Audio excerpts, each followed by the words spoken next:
Some mysteries don't arrive as lights in the sky. They arrive quietly, inside one human being, and then raise a question that science can describe, but not fully explain. Where does extraordinary ability come from, when almost everything else is limited?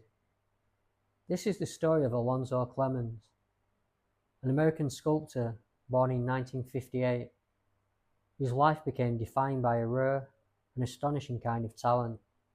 As a toddler, around age 3, Alonzo suffered a serious head injury after a fall. After that accident, he was left with significant developmental challenges. Later reporting and profiles describe his IQ as around 40, and his cognitive development as roughly that of a young child, even as an adult. But something else appeared, almost like compensation the world didn't know how to categorize.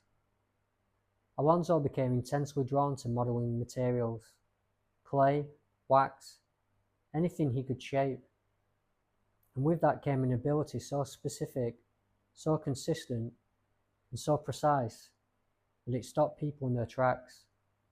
Alonzo can look at an animal, sometimes in real life, sometimes in a picture, for only a short time, and then sculpt it in 3 dimensions with striking, anatomical accuracy. Muscles, proportions, movement, balance. People watching him often describe it as if he's working from an internal blueprint, not guessing, not approximating, but retrieving something. He's also been described as able to sculpt largely by touch, even in low light, as if form is stored in his hands as much as his eyes. And here's the human part that matters. Alonzo often can't fully explain how he does it. He simply does. Because for him, sculpting isn't a hobby. It's closer to a need, an inner drive, something tied to identity and comfort. By the early 1980s, Alonzo's work began attracting serious attention. He appeared on major TV features, including CBS's 60 Minutes era coverage of Savant abilities, and his story later became part of broader scientific and medical discussion around Savant syndrome and islands of genius. Writers and researchers have used Alonzo as an example of a phenomenon seen in some people after brain injury or neurodevelopmental difference, a narrow domain of extraordinary capacity emerging alongside broader impairment, a kind of concentrated brilliance. Now, there are multiple ways people interpret Alonzo's gift. Some researchers frame it neurologically, suggesting that the injury and resulting brain reorganization may have shifted how perception and memory work, allowing unusually detailed internal snapshots of form. Others describe it in terms of intense focus, pattern capture, and a rare motor perceptual loop, seeing, storing, and shaping with almost no translation loss.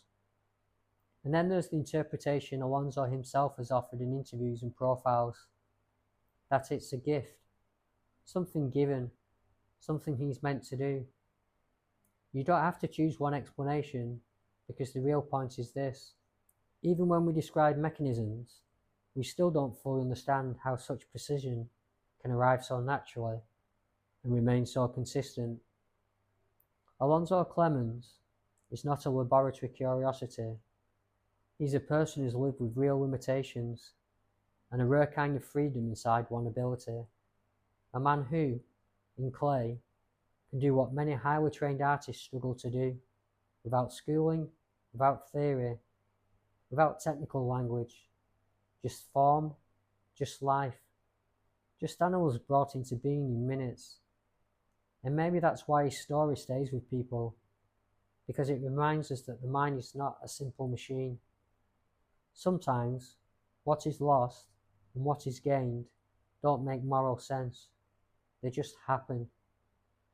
Alonzo Clemons doesn't prove a single theory about genius. He challenges every easy one. And whether you see his gift as neurology, mystery, or grace, the sculptures remain. Solid evidence of something real happening inside one human life. Not explained away, not exaggerated, simply witnessed.